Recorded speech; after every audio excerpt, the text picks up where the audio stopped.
Millionaire defends poor flight attendant, but when the plane crashes, what he does shocks everyone. What is this garbage? Is this supposed to be food? The shout erupted in the middle of the business class cabin like an explosion. Emily nearly dropped the tray. The utensil trembled in her hand for a split second before she took a deep breath, straightened her shoulders, and smiled with the kind of trained professionalism that, at that moment, felt more like a survival instinct than flight etiquette. "Sir, I'm very sorry if it didn't meet your expectations. I can bring you something else, maybe." "Something else?" The man in the dark grey suit and expensive watch looked at her like she had spat on his plate. "This is outrageous. A piece of rubber with sauce on top. And you're telling me it's chicken?" Emily tried to keep her gaze steady, even as her cheeks flushed. The surrounding passengers pretended not to notice. They looked at their phones, out the windows, or simply bowed their heads as if asleep. Classic. "I can certainly check what else we have available, sir. Robert Pyrus, Platinum Gold Elite." He said it like he expected a trumpet fanfare to follow. "And I demand someone competent to assist me. Because this," he pointed at her with the dirty fork, "is not service."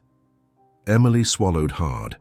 She was 27, 3 years into flying, and had already dealt with aggressive, drunk, crying, or sick passengers. But she never got used to that look, the one that made her feel worth less than the plastic wrap on the meal. Before she could respond, a calm, deep voice from behind sliced through the silence like a blade. "I think she got the message, Mr. Robert." Everyone turned to see. A tall man in a dark t-shirt and plain jeans stood a few feet away.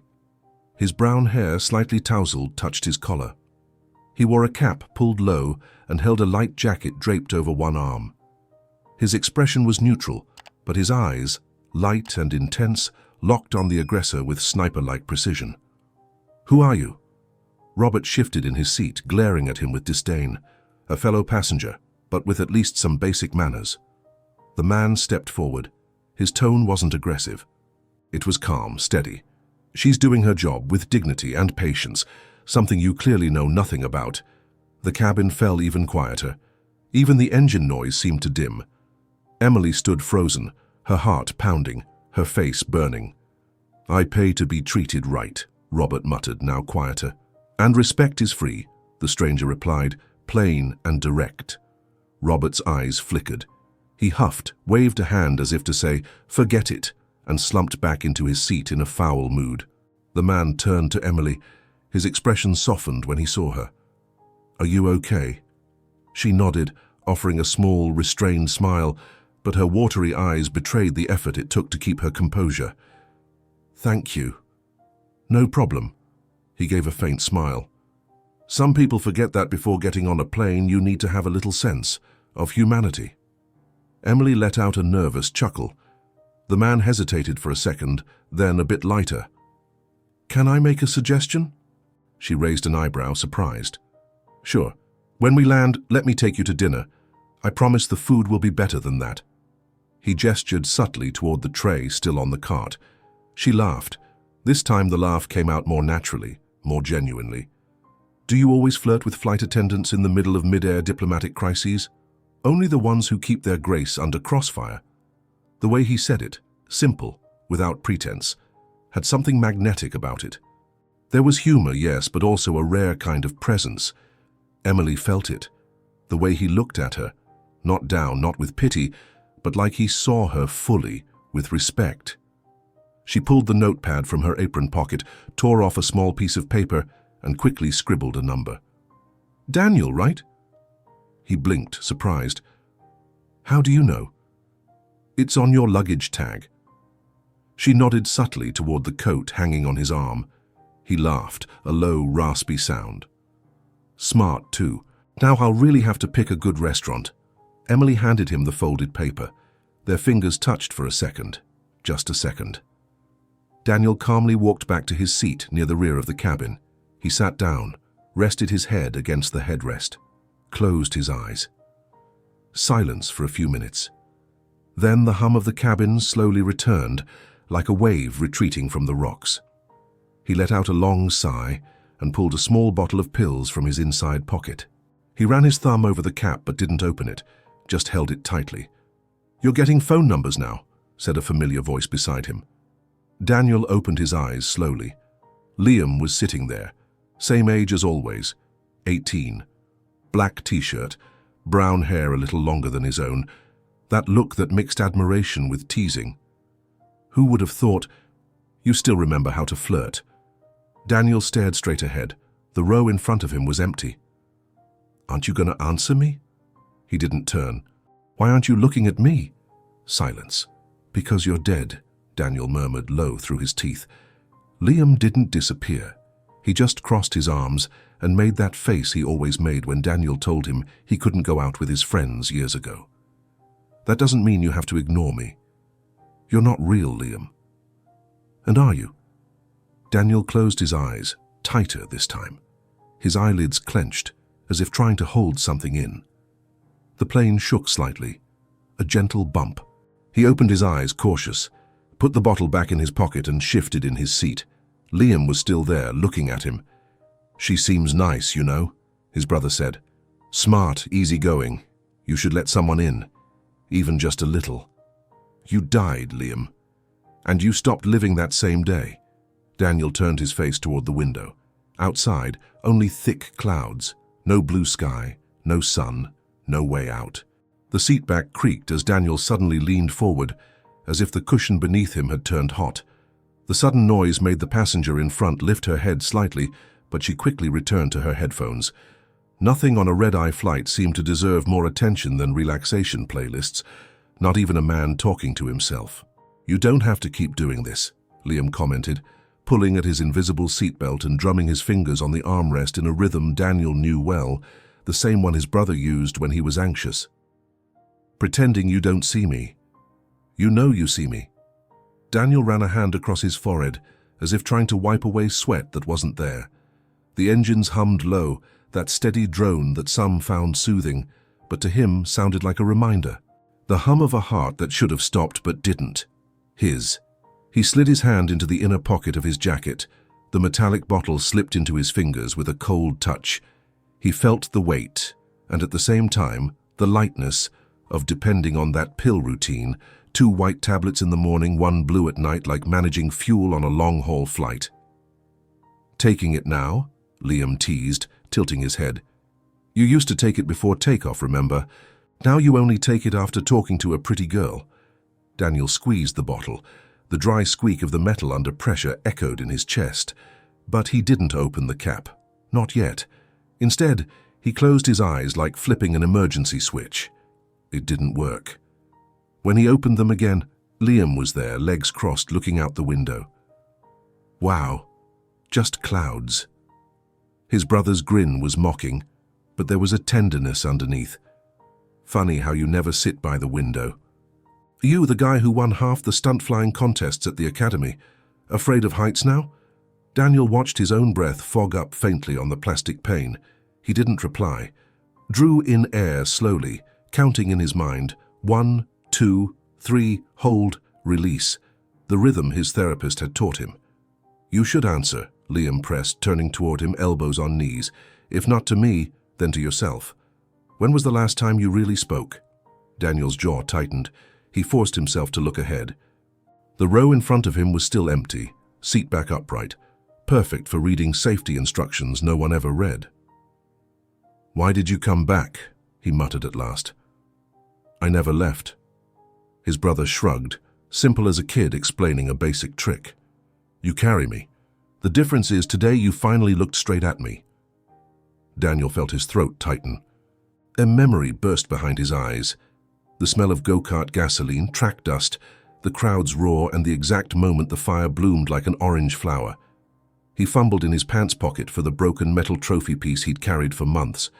A sharp, cold shard engraved with the race name and date. The last race Liam ever ran.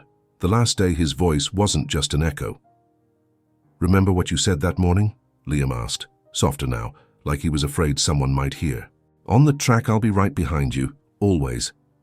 "You were my bodyguard, Dan." Daniel's stomach twisted. The safety mask above his head swayed gently in a current of air. For a second he wished it would drop, suck in all the oxygen in the world so he wouldn't have to speak. "And where were you after the crash?" The question came harsh, more from within him than from his brother, though Liam's lips moved. "In the pit, distracted. You heard the bang a second too late. The voice faltered, or maybe the thought did. The sound disappeared into the narrow space between the seats. The cabin lights dimmed in that automatic nighttime rhythm.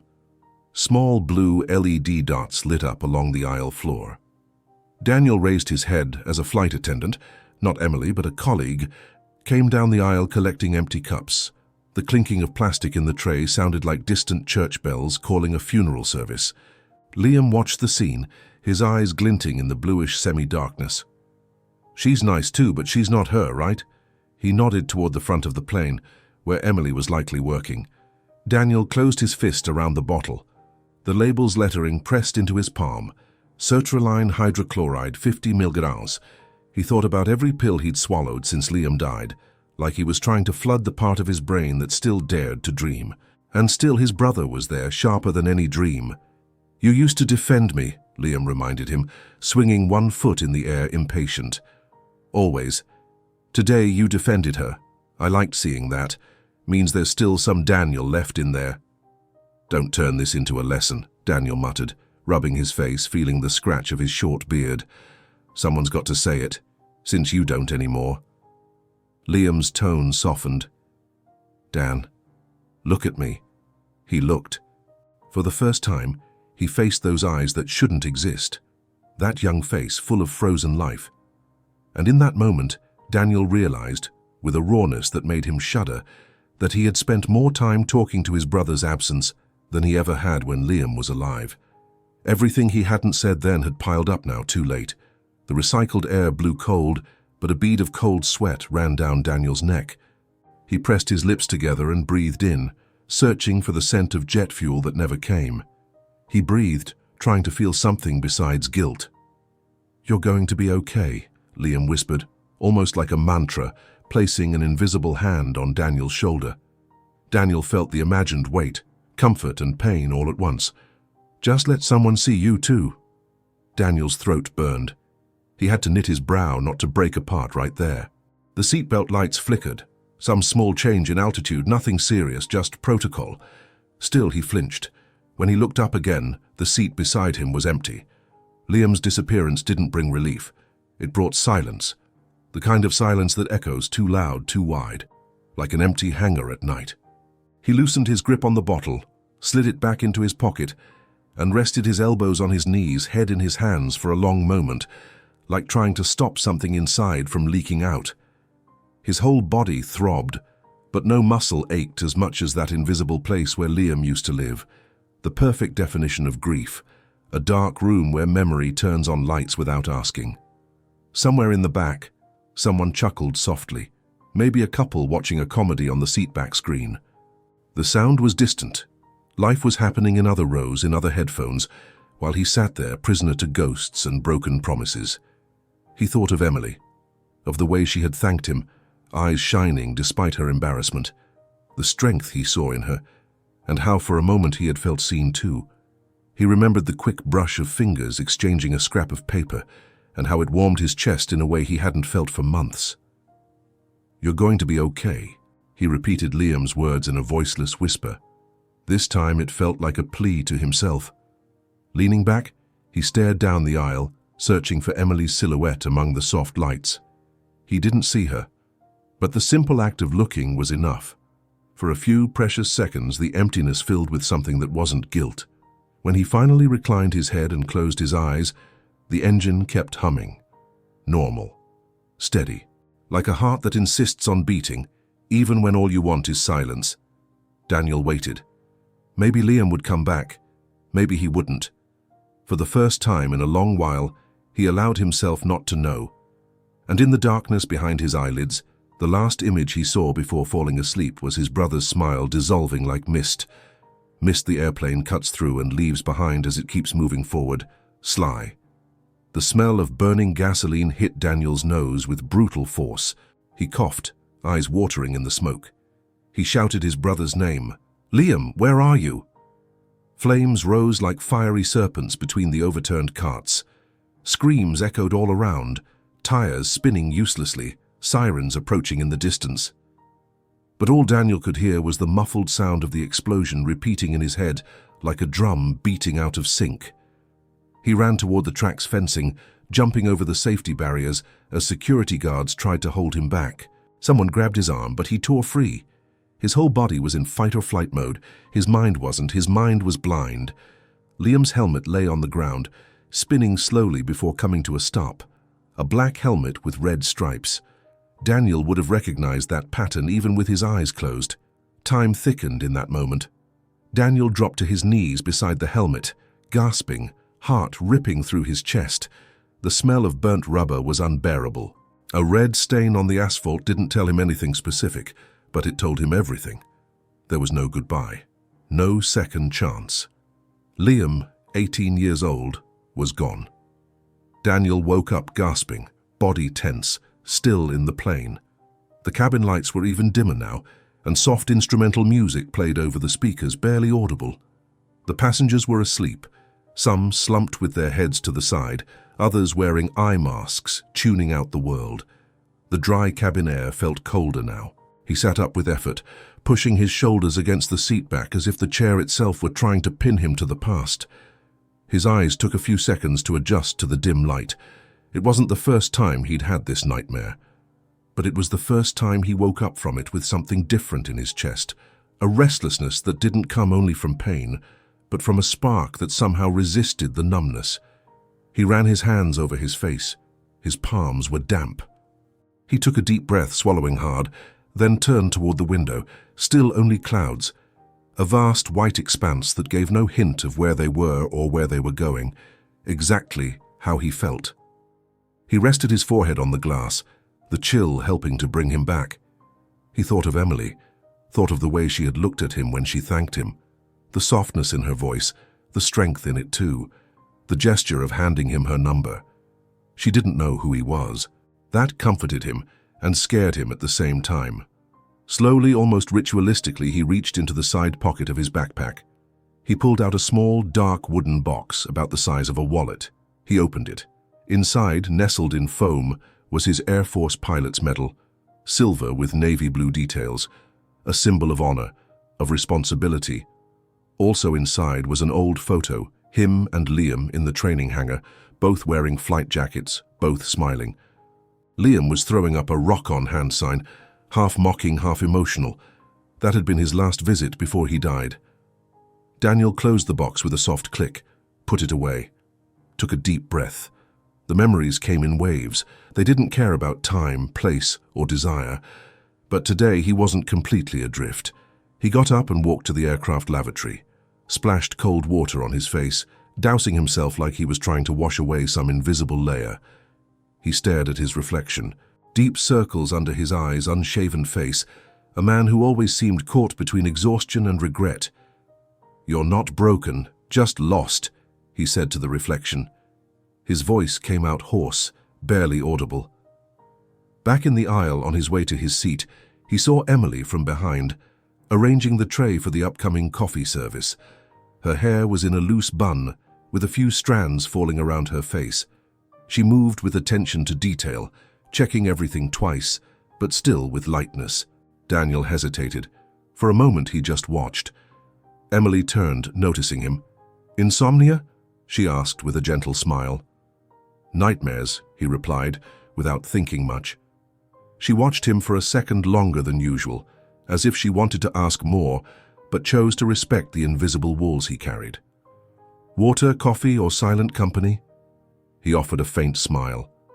Silence feels like a luxury these days. She handed him a cup of water, and he accepted it. Drank slowly, keeping his eyes on her longer than he meant to. Emily lowered her gaze, a bit embarrassed. Most passengers don't really notice us, or if they do, it's because they want something. You noticed me. That's not common." Daniel gave a slight nod. "Maybe because I spend a lot of time being ignored too." She seemed to understand. She didn't ask who he was, didn't try to start a conversation. She just offered another smile before walking away to continue her duties. Daniel returned to his seat, but something in him had shifted. Small, almost imperceptible. a slight change in the internal engine that usually pushed him away from people. For the first time in a long time, there was a faint desire to stay. As he adjusted his seatbelt and closed his eyes again, he allowed himself to imagine something that didn't involve tragedy. Not with Liam's face, but with the memory of a gesture, someone seeing him without knowing his name. On the edge of consciousness, before sleep pulled him under again, a sentence crossed his mind as if it came from his brother himself. "You can still land this plane called life. You don't have to keep flying alone." He didn't reply, but he didn't resist either, and he slept. Not to escape, but to rest, like someone finally preparing for a new destination, sing through the sky.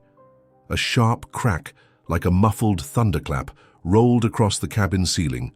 Daniel's eyes snapped open.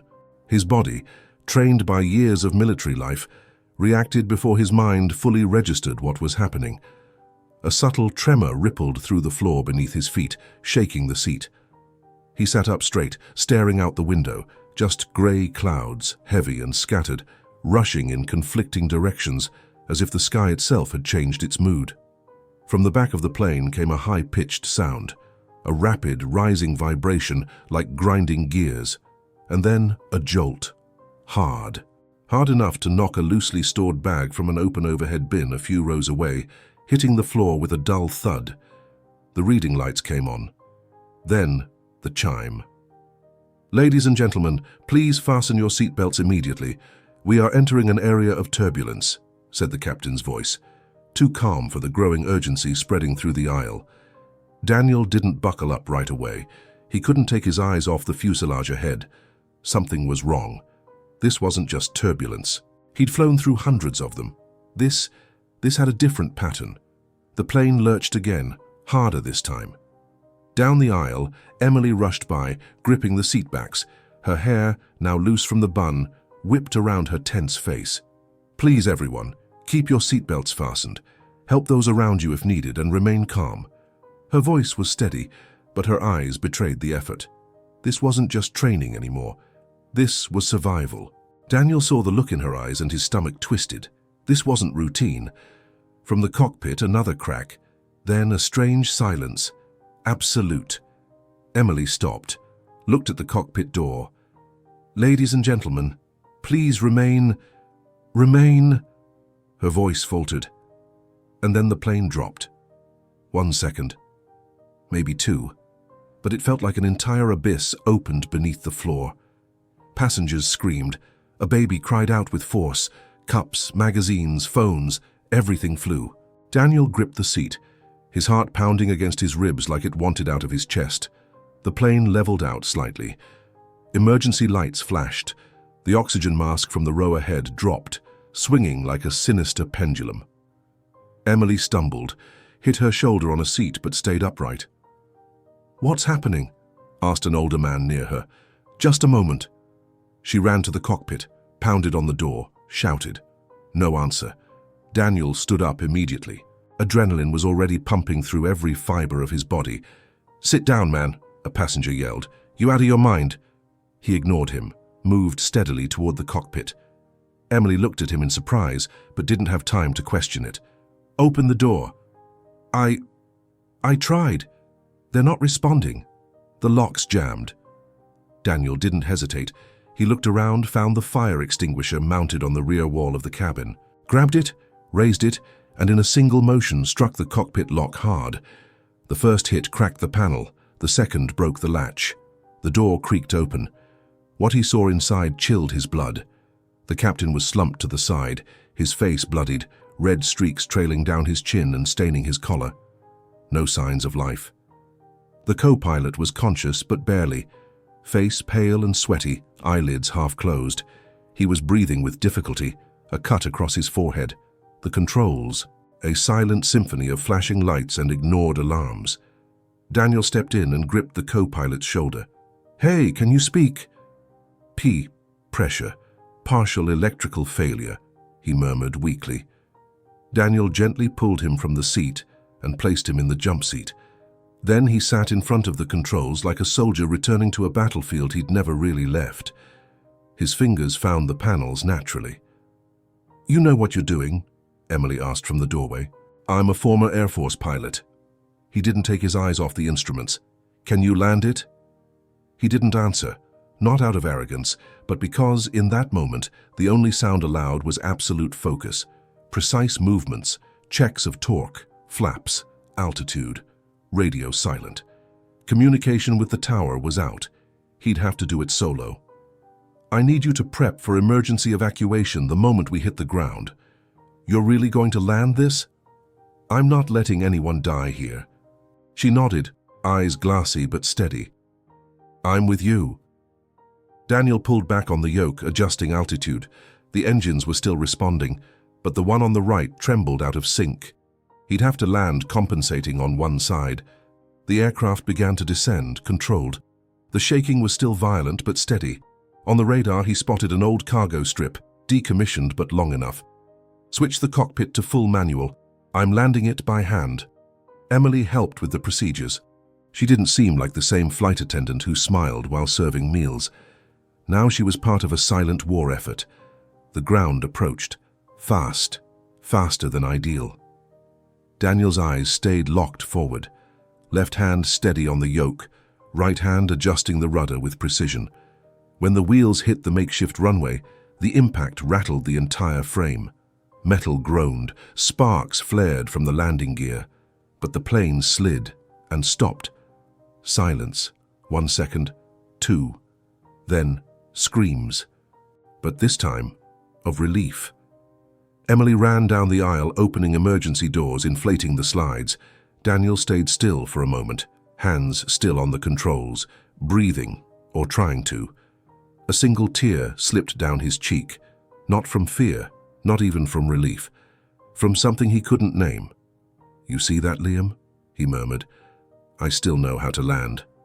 And for the first time in a long time, he felt like someone was listening, even if only in the depths of memory. The internal fire alarm blared from the ceiling, but no one seemed to hear anything beyond their own ragged breathing. Daniel turned the engine cut-off switches, first one, then the other, feeling the final tremble of the fuselage fade beneath his feet. The silence that filled the cockpit wasn't peaceful. It was the heavy hum that follows a shock, the brain trying to understand whether the danger had truly passed. He pushed the captain's seat aside and leaned over the panel, quickly scanning each gauge. Temperature, hydraulics, fuel, everything in the yellow or red zones, but steady. Nothing rising, nothing falling. The plane, though damaged, was alive enough to keep the doors sealed and emergency lights glowing. Behind him, a low groan.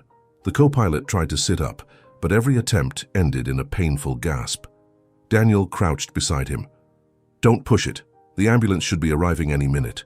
The young man's eyes drifted between the cracked visor panel and Daniel's face, as if trying to figure out who the hell this stranger was who had taken the controls so calmly. But there was no strength left for questions nor answers, only silent gratitude. Daniel gripped his shoulder, firm but gentle, the way he'd learned to steady a panicking cadet during training flights. Then he stood and pulled the internal PA mic lever. The button creaked, nearly stuck from disuse. Attention passengers, this is Daniel Shaw speaking. He paused for a moment. His heartbeat thudded in his ears. I'm a passenger. I'm also a former military pilot. I want you to know we're on solid ground. Please remain seated with seatbelts fastened. The crew will begin evacuation procedures shortly. From the aisle came a chorus of voices, some crying, others praying, and a wave of disbelief rippling from the back of the cabin forward. Emily appeared in the doorway, eyes still crackling with adrenaline. I need light at row 9. There's an elderly woman in shock. She shouted to someone behind her, then turned back to him. Rescue team signaled. They'll open the front door in 2 minutes. Daniel nodded, steady as ever, and that's when he noticed the dried blood on his forearm, a shallow cut from the metal frame when he'd broken open the cockpit door. He hadn't even felt it. The sting only registered now. He wiped it away with the inside of his shirt, unconcerned. Emily tried to say something more, but her voice caught. She took a breath. Thank you doesn't even come close. All of us. He gave her a nod, a silent, later. Urgent footsteps pounded across the floor, voices shouting, follow the green light. and the pop of the first inflatable slide detaching from the fuselage. Emily turned, cupped her hands around her mouth, and issued instructions. In that moment, Daniel saw how much he had grown in 5 minutes, not the recently promoted flight attendant, but the anchor of 200 lives. When the aisle had emptied, he let go of the mic, removed his damp cap, ran a hand through his hair, and rested his forehead against the panel. A tremor ran through his body, not the plane, him. Now that no one was waiting for his next move, the full weight came crashing down. "Don't fall apart now," came a calm, almost amused voice behind him. He turned. Liam was leaning against the door, hands in his pockets, rocking his heel just like he used to while waiting for the green flag at kart races. The glow from the emergency lights made his face look even younger, as if death had frozen his features at the exact age of his last smile. Daniel opened his mouth, but no sound came. The knot in his throat was solid. Still, Liam understood. "I saw the whole thing, Dan." The boy smiled wryly, that half-cocky grin. "It was beautiful. You haven't lost it." Daniel let out the faintest laugh, half relief, half despair. The word cracked. "You shouldn't be here. And yet here I am. Until you decide to let someone else sit in this seat." Liam pointed a thumb toward the outside of the cockpit, toward Emily, the passengers, the world. "You realize no one here knows your story. And even without knowing, they believed your hold-on like it was gospel." Daniel looked down at his trembling hands, fingernails blackened with grease and blood. He remembered that final moment before landing, when the abandoned airstrip appeared on the horizon, the same strip where, years ago, he'd practiced touch-and-go maneuvers in jet fighters. Coming back there had felt like a prophecy, metallic, unshakable. "I almost killed everyone." The sentence slipped out quietly, more to himself than to his brother. "And yet you saved everyone." Liam stepped closer, light on his feet. "And you know what was different this time? You weren't trying to save people to prove something. It wasn't guilt. It wasn't penance. It was choice. Pure. Free." Daniel stared at the emptiness just past Liam's shoulder. In the windshield reflection, he saw a team of firefighters running in front of the plane's nose, flashlights dancing across the cracked asphalt. A dreamlike scene from another time. "When I died," Liam said, now whispering close, "you closed every door, locked the cockpit and swallowed the key with your meds. Today you broke open your own door, and not just the metal one." Daniel clenched his eyes shut, inhaled deeply, and exhaled slowly, as if willing the guilt to dissipate. "I still miss you, kid." "It's okay to miss me. I'd miss you too." Liam winked, raising a closed fist in that old childish gesture of brotherhood. "But now you've got to go. Out there, people need you, including you." A metallic thud echoed through the fuselage, the mobile stairs docking on the left side. Liam smiled wider, turned, and vanished as silently as he had come, fading into the pulsing red emergency light. It took Daniel a few seconds to find strength in his knees. Then he inhaled, stood, and wiped his face with the back of his hand. He straightened his posture, pulled the thin chain holding his Air Force medal from beneath his shirt. Not to show it, but to remind himself who he'd been before guilt swallowed him whole. He walked into the aisle. The floor was littered with survival blankets, carry-ons, scattered children's toys. Some seats still held passengers, shaking, unable to undo their buckles. He knelt beside a teenager in shock, guiding his hand gently to the release button. 2 rows up, a mother sobbed while holding her baby. Daniel simply placed his hand on her shoulder and pointed toward the exit now glowing in the darkness. She nodded, as if trust had passed through the simple touch. A firefighter climbed aboard in a rush. Daniel recognized the orange uniform of Civil Airport Rescue Services. Breathing hard behind his visor, the man paused when he saw Daniel helping the last 2 passengers. "Were you the one flying?" he asked. Daniel just nodded. "I need you to evacuate too, sir. We may have a fuel leak. 1 injured crew member in the cockpit, I'll help him down." He pointed behind him. The firefighter turned and headed that way as Daniel checked every row, empty or torn, but none with fatal signs. Somewhere a flashlight rolled back and forth, casting light on broken plastic. When he stepped onto the first rung of the inflatable slide, The damp night air hit his face like a bucket of water. The smell of wet earth, kerosene, and burnt rubber filled his lungs. Blinding floodlights cast giant shadows of the grounded plane across the tarmac. And yet, the world suddenly felt vast, not as a threat, but as a promise. On the asphalt, a paramedic tried to drape a blanket over his shoulders. He gently declined with a raised hand. He needed to feel the cold to be sure he was really awake. Emily ran toward him, streaked with soot, hair undone, but upright with a dignity no manual could teach. She stopped half a meter away, scanning him from head to toe, checking for cuts, broken bones, or maybe truths. "Everyone's out. No fatalities," she said, her voice trembling with exhaustion and awe. "You made that happen." Daniel didn't respond, just let out a breath, almost a smile. Emily took a half step forward, her trembling hands searching for something solid. He took them, wrapping his fingers around hers.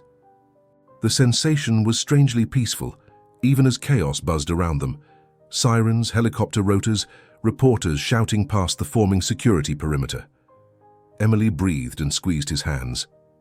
"How can someone save so many people and still look like he's the one who needs saving?" she whispered. He opened his mouth, but only a sigh escaped, so he simply lifted her hand, pressed her knuckles gently to his forehead, like a silent vow. Before he could speak, camera flashes exploded in the distance. A reporter yelled something about the identity of the mystery hero.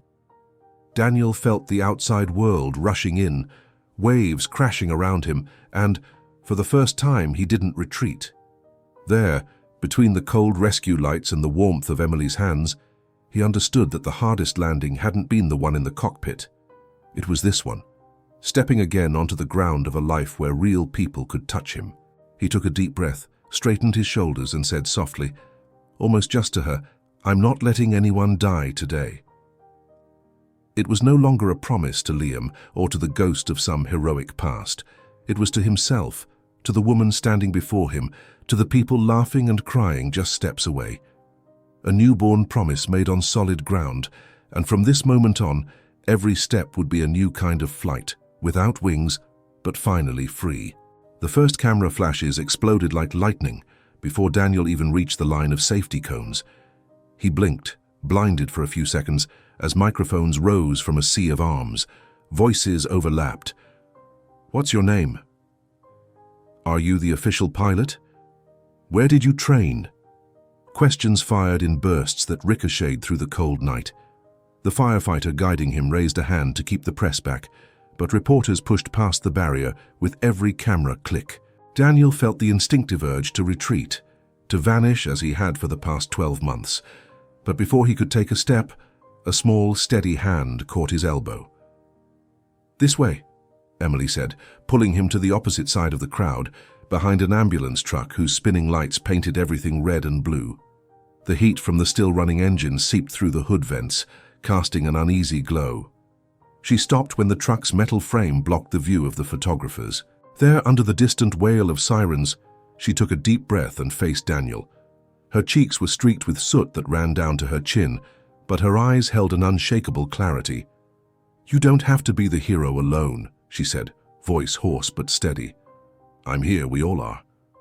Daniel opened his mouth, closed it, and ended up laughing. Short, rough, a sound filled with disbelief and a kind of relief that hurt. "Hero?" He shook his head. "I just didn't want to lose anyone else." She stepped in, just close enough for only him to hear. "And you didn't. But if you want that to keep being real, you'll have to let people see you for who you are. No more invisible uniform." The swarm of cameras was closing in again from the left. A reporter shouted the name Shaw. That couldn't be coincidence. Daniel realized his cap had been taken by the wind moments earlier, revealing the face that had once graced so many magazine covers. His anonymity had finally fallen away. He took a deep breath. "Okay," he murmured. "Let's show them who I am then, but first..." He searched a pocket, pulled out the crumpled slip of paper with the phone number scribbled on it. Stained with dried blood, he held it out. "Hold this for me? I still want that dinner." Emily accepted the paper as if it was something too fragile for the outside world. She tucked it into an inner pocket of her vest and gave a brief smile, just before the voices swelled again. "Mr. Shaw, Daniel Shaw," a reporter yelled, pushing forward with a cameraman. "Is it true you took over the controls after the pilot died? Can you confirm?" Daniel raised a hand, signaling for calm. For the first time, he faced the lenses without flinching. "Yes, I'm Daniel Shaw," he said, his voice cutting through the noise. "Yes, I flew, because I had to. But if you want a headline, write this. The entire crew saved this flight. It was a team effort." As reporters jostled for space to record every word, Daniel felt a soft breeze near his ear, almost a sigh threading through the chaos. It wasn't wind. It was too warm, too familiar. "Well done, Captain." Liam's voice drifted like a breeze.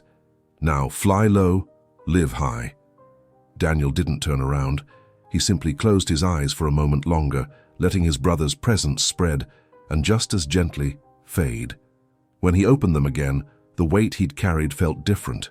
Still present but no longer crushing, now it held him up.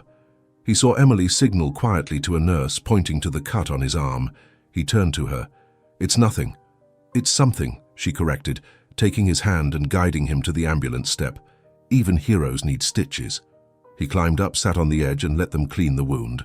As the antiseptic burned into his skin, he looked past the lights to the passengers gathered in small clusters, hugging, crying, video calling loved ones, laughing nervously.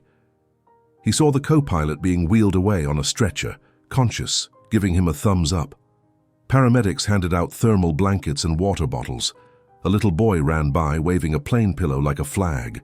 It was life in its rawest form, pulsing against the night. Emily returned, standing beside him with arms crossed. Not in defense, but in warmth. The sleeve of her uniform revealed a long scratch on her forearm. Daniel touched it lightly, a silent question. "Souvenir from the overhead bin," she said with a shrug. "Nothing a bandage won't fix." He smiled with mock guilt. "I promised better food than the planes. Now I owe you first aid and dinner. And a smoother landing next time, if it's not too much to ask." She laughed softly. The photographers were still trying to push past the firefighters, but the urgency had eased. Maybe satisfied with the reveal of the reclusive billionaire who'd saved 200 lives. Daniel let the bloody gauze and antiseptic pad be tossed away, then stood. "Come on," he said, holding out his hand. Emily hesitated for a moment, then laced her fingers through his. The grip was firm, no tremble, just enough pressure to let them both know they were present, whole. They walked slowly across the tarmac, stepping around scattered debris. Boots squeaked behind them, but ahead all that could be heard were distant crickets beyond the perimeter fence. Red and blue lights spun on the horizon, but their path was bathed in a quiet, soft darkness. As they passed near the plane's tail, Daniel glanced up at the moon, half of it hidden by clouds, the other gleaming like polished metal. For a second, he almost expected to see Liam perched atop the fuselage, legs swinging ready with a sarcastic line, but only indifferent stars flickered back. He quickened his pace, Emily by his side, and together they approached the row of ambulances. The rear doors were open, inviting those who needed help. Neither of them spoke. They just felt the warmth of joined hands, the fading scent of jet fuel on the breeze, the future open like a long runway lit for landing. When they reached the first vehicle, Daniel stopped. He turned to her, still holding her fingers between his. "I saw you," he said quietly. "Even before all this. I saw you too." She smiled. "And I still do." They stayed like that for a few seconds that felt outside of time. Around them, sirens faded, engines powered down, and the night resumed its natural hush. The wind picked up, lifting the torn sleeve of her uniform, tousling his hair. In a near whisper, Liam's voice seemed to carry away the last shard of guilt still lingering. "Smooth landing, bro. From here on, it's all yours." And it faded, dissolved into the same breeze sweeping across the open field. Daniel felt a warmth rise in his chest, not pain, but solid hope, as real as the ground beneath his feet. He inhaled, exhaled slowly, looked at Emily once more. Then they started walking side by side toward the emergency vehicles and into the unknown, an unknown that for the first time in ages didn't scare him. Their hands stayed joined. The damaged plane faded behind them. And though there was no applause, no swelling music, something quiet and powerful moved with every step, the sound of two survivors discovering, together, that living could mean far more than just not dying. Their rescue worker's phone vibrated furiously on the makeshift triage table, sliding nearly to the edge. Daniel caught it by reflex before it fell, and the lit screen flashed the logo of World News 24. Beyond the fence, newly erected floodlights had transformed the abandoned runway into the set of a live broadcast. "We need to get you out of here before this turns into a full-blown circus," said the fire captain, adjusting his helmet. Daniel handed back the phone, but it was too late. A side gate clattered open, and a convoy of press vans surged across the cracked tarmac. Reporters jumped out before the vehicles had fully stopped, microphones raised like spears. The metal barricade groaned under the pressure. "Mr. Shaw, can you confirm you're the heir to Phoenix Tech?" shouted a reporter in a red pantsuit, elbowing past her colleagues. "Is it true you vanished from the company after your brother's death?" The words sliced the air like shrapnel. Daniel felt his breath catch, not from fear but from the raw memory that name carried. Still, he planted his feet, standing tall. "Yes, I'm Daniel Shaw, former CEO of Phoenix Tech," he said, his own voice low and resonant, holding the weight of it all. "But tonight the important thing isn't my company. It's the lives that were saved, thanks to the combined efforts of crew and rescue teams." Flashbulbs popped. Beside him, Emily held her bandaged arm, watching him speak like she was discovering a completely different man. The wind tugged at her soot-streaked vest, but her eyes held the same fire he'd first seen thousands of feet above. "Mr. Shaw," the same reporter pressed, "you resigned from Phoenix Tech after rumors of emotional instability, and now you've landed a crippled aircraft. How do you respond?" Daniel looked her dead in the eye. No question could shake him now. "There's no handbook for grief," he answered firmly. "I stepped back to breathe. Tonight I breathed deep enough to remember who I am." A pause. The cameras leaned in. He went on.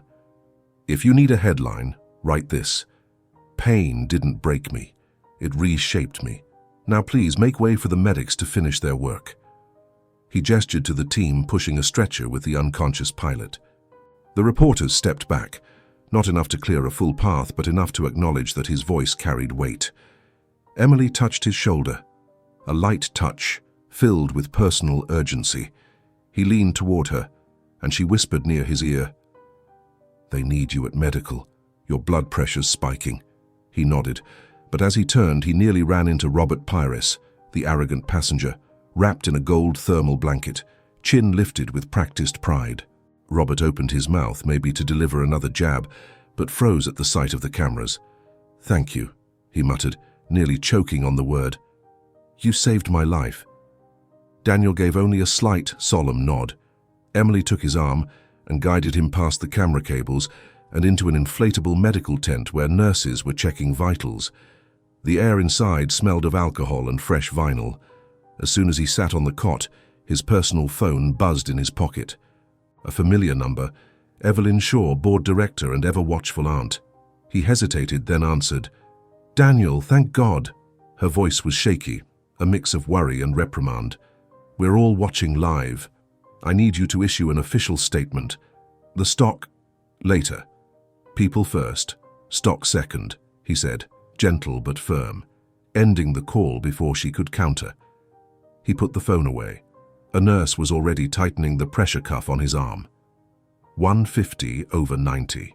"That's high," the nurse said, exhaling behind his KN95 mask. "You need to rest." Daniel looked away from the gauge and fixed his eyes on Emily, waiting just outside the ring of lanterns. Her uniform pants were torn at the knee, a trickle of blood visible. "Hey, both of you, sit down and breathe," the nurse advised, raising his hands. "Adrenaline lies. When it drops, it crashes." Emily finally sat on the cot beside his.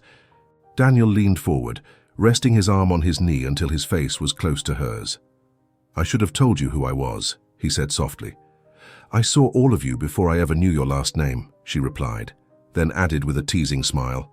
But I admit, knowing you're a billionaire does explain the confidence in offering gourmet dinner. He laughed, short and dry, releasing the tension in his jaw. About that dinner, I'm upgrading it. How about breakfast? He checked his watch. Nearly 4 a.m. First flight after surviving a near crash deserves a real croissant. And a massive cup of courage, she added. Just then, the red-suited reporter tried to approach the tent, but a security guard raised a hand. Daniel exhaled, stood, and ignored the nurse's protest. I'll be right back, he said before stepping outside. There, he raised his voice. Everyone, I'll hold a full press briefing at 11 a.m. once every passenger is safely at their hotel. Until then, please let the medical teams do their job. The floodlights flickered slightly, as if the generator struggled to keep up. Still, no one dared shout over him. The reporter nodded in reluctant agreement. He returned and sat again. Emily noted, "You handle the press like pulling a 4G turn. Comes with the CEO package, but I prefer the cockpit." She tilted her head, studying him. "Are you going back to Phoenix Tech?" He inhaled deeply before answering. "I'm going back to life. If the company fits in that, and we'll see." He turned his head slightly. Through the tent's opening, he caught sight of the plane, damaged but intact, lit by yellow floodlights. "I've learned you can land in the middle of nowhere and still walk away standing. Everything else is negotiable." Brief silence. Emily reached for his hand, turned his palm over, and traced her thumb across the small scar where the cut would heal. "Emergency landings sometimes take us exactly where we need to go," she whispered. He closed his fingers around hers. A distant ambulance siren wailed, but inside the tent, it sounded far away. At the corner, the boy who had run with the pillow reappeared, this time holding a cup of hot chocolate. He looked shyly at Daniel, then stepped forward. "Here, mister. You saved my mom. She said I should say thank you." Daniel accepted it, his large hand engulfing the foam cup. Steam rose, clouded by the cold. "Thanks, champ." He reached out for a fist bump. The boy grinned wide and ran back to his group. Emily watched the moment, her expression soft. "I was right," she said. "The man who saw me first needed to be seen too." Daniel nodded gently. "I needed to land somewhere that wouldn't let me fall." She flushed, barely noticeable. They took turns sipping from the cup, sharing it like a quiet toast. Outside, the noise of the press began to fade, muffled by the wind pushing the clouds away. The sky, once pitch black, hinted at grey lines, the first signs of dawn. Daniel looked up at the translucent ceiling of the tent, as if he might see his brother floating on some warm current above. There was a flicker of childish expectation, waiting for Liam's voice. But only the rustling of the tarp came. And for the first time since the track fire, the silence didn't cut. It soothed. He handed back the empty cup, stood and extended his hand to Emily. She rose too, still a little tired, tucking her hair behind her ear as she found her composure. "Time to find out if this forgotten airport has a coffee stand," he said. "Time to start a new beginning," she replied, lacing her fingers through his. They stepped out of the tent, shoulder to shoulder, just as the horizon bloomed with the first orange line of the new day. The emergency lights were dimming, and the damaged plane remained behind them like a silent steel monument. A reminder that even metal can bend under gravity. But people, when they choose to, learn to rise again, simplifying gravity into steady steps on solid ground. The slam of vehicle doors sliced through the air just before the first ray of sunlight crossed the cracked asphalt. Daniel looked up and saw the fleet of ambulances moving in a line, sirens now silent, blue lights gliding across their frames like waves. Ahead, reporters clustered together, microphones raised over heads, tripods swiveling to catch every detail of the dawn, and especially of him. "Shaw, Daniel Shaw!" someone shouted, breaking through the barricade. The name echoed against metal and wind, sparking through the air like flint on dry powder. He felt his temple throb, but kept his stride steady.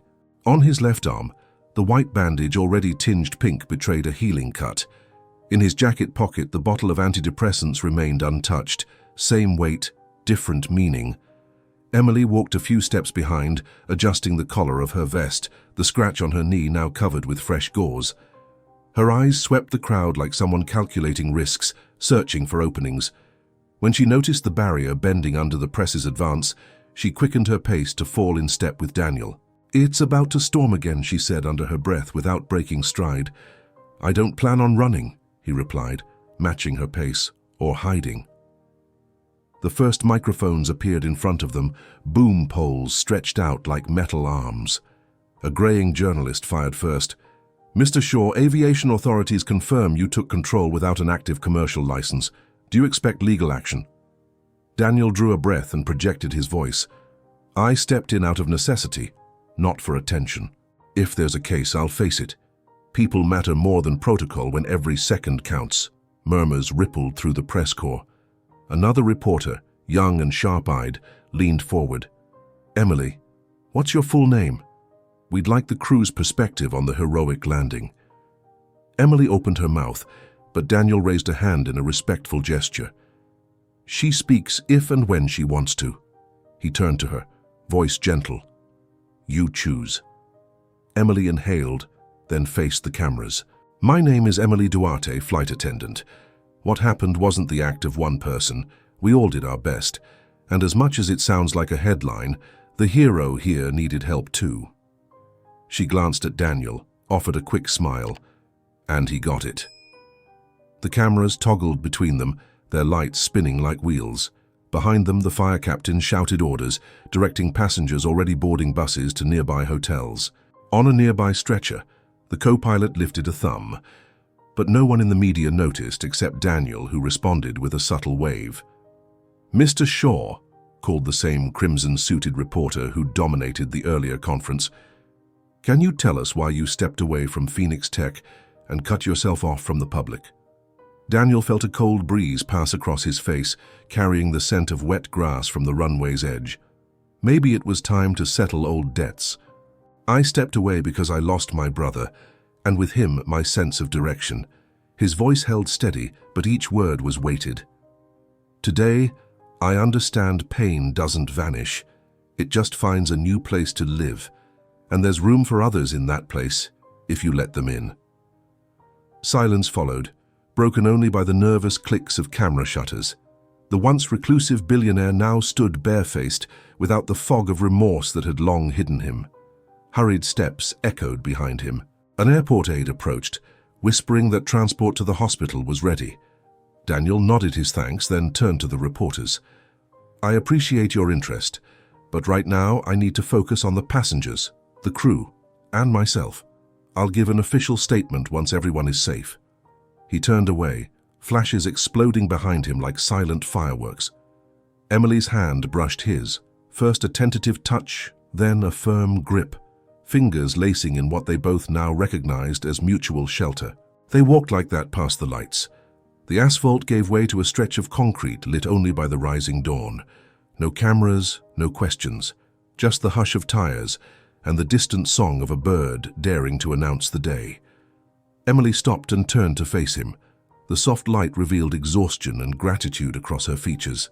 "You understand, don't you?" she said, touching his chest over the fabric of his shirt. "It's not just about landing aircraft. It's about offering a place to land for someone who wants to stay." Daniel placed his hand over hers. The warmth wasn't adrenaline.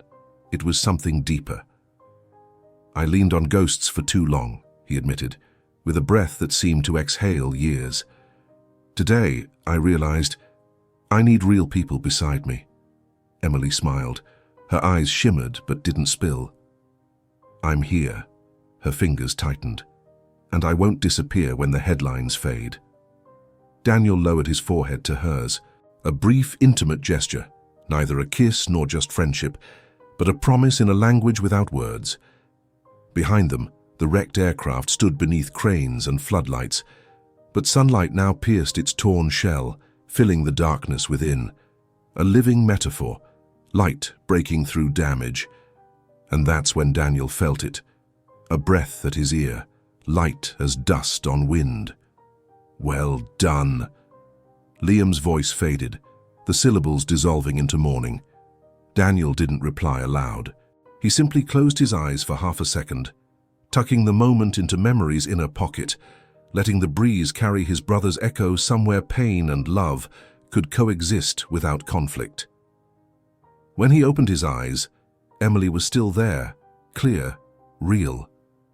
The hum of a van's engine came from behind. It was time to move on. They walked toward the vehicles parked beyond the camera's reach. Their hands nearly slipped apart rounding a light rig, but rejoined effortlessly, fingers woven like they'd always been. No audience, no script, just pavement underfoot, solid, steady, a reminder that no flight lasts forever, but the right landing can begin a new journey without altitude. At the open door of the medical van, Daniel paused. He looked back one last time. The plane reflected the rising sun's orange glow, a monument to survival. No voices, no flashes, just the distant clang of hammers dismantling damaged parts. He inhaled, sealing the image as a beginning, not an end. Emily gently tugged his hand. He stepped up. She followed, sitting beside him. The door slid shut with a soft click. Inside, the van smelled faintly of disinfectant and fresh coffee from a makeshift thermos. Two paramedics offered quiet smiles. Daniel leaned his head back against the seat, exhaling fully, as if every fiber was just now allowed to relax. He turned to Emily. "Still want that croissant?" he asked, his tone dry. "The kind only someone who's seen death up close can master." "I do, but I want calm before sugar," she laughed, resting her head on his shoulder. "And maybe 7 hours of sleep." Daniel closed his eyes, feeling the comforting weight of her against him, and the smooth roll of the tires beneath them. Outside, the plane, the runway, the cameras, all of it shrank in the van's rearview mirror. The world was still large, still complicated, still ruthless. But as the distance widened, something stayed close. The certainty that not every landing means the journey is over. Sometimes it's just the start of a new path on solid ground, where steps can be as bold as any flight. And side by side, hands entwined, they headed toward the unknown. One that, for the first time, promised not ruin, but wonder.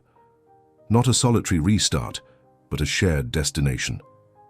Even the wind seemed to agree, brushing gently past the windows, free of ghostly voices, as if whispering, "You've landed. Now it's time to take off again. Together." Hear what it meant to you. Remember to hit the like and subscribe buttons. This is really important for the channel. Really important.